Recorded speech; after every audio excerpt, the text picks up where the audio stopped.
মুরব্বী ওহো ওহো, মুরব্বী ওহো।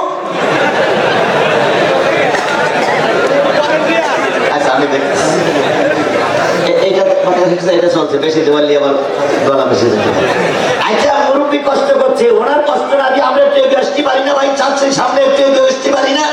একটু এগিয়ে আসতে পারি না? একটু খেয়াল করি। আচ্ছা আচ্ছা আচ্ছা আচ্ছা খেয়াল করি খেয়াল করি, আমার কথা ডিস্টার্ব করি না, একটু এগিয়ে আসেন। জায়গা না থাকলে দাঁড়াই থাক, রাস্তায় থাক, যারা কম হয়ে গেলে আমি লম্বা করবো কি করি? এরপরে যারা এখানে আছে ওই ফাঁকে ওই পাশে জায়গা আছে, দয়া করে ওই পাশে একটু যাবেন।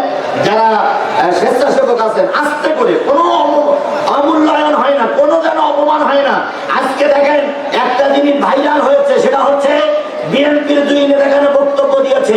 বিএনপির ফখরুল সাহেব অত্যন্ত ধৈর্যধারী একজন রাজনীতিবিদ, এটা আমরা স্বীকার করি।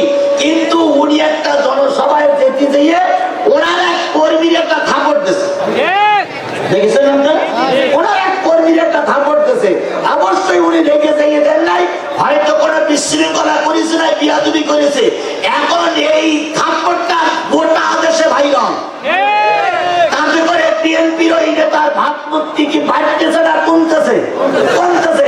এই জন্য এখানে আমি ওই উদাহরণটা এই জন্য দিলাম যে কোন ঘটনাক্রমে কোন কারণে একটা মানুষের সঙ্গে বিয়াদবি করবেন, আরো বাড়ি দিয়ে বলবে যে ভদ্রকুলের মানুষরা ভদ্র না অভদ্র।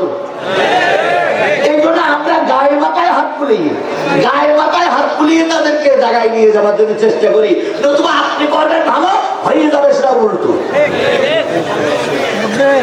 আমি যে জিনিসটা বোঝাতে চাচ্ছিলাম ওই দিকে না যাই, তাহলে কোরআন শরীফের 1 নম্বর দাবি কি, 2 নম্বর দাবি কি? বুঝে বুঝে বড়। বন্ধুগণ, যারা বুঝে পড়ে একদিন তারা আলেম হয়ে যায়।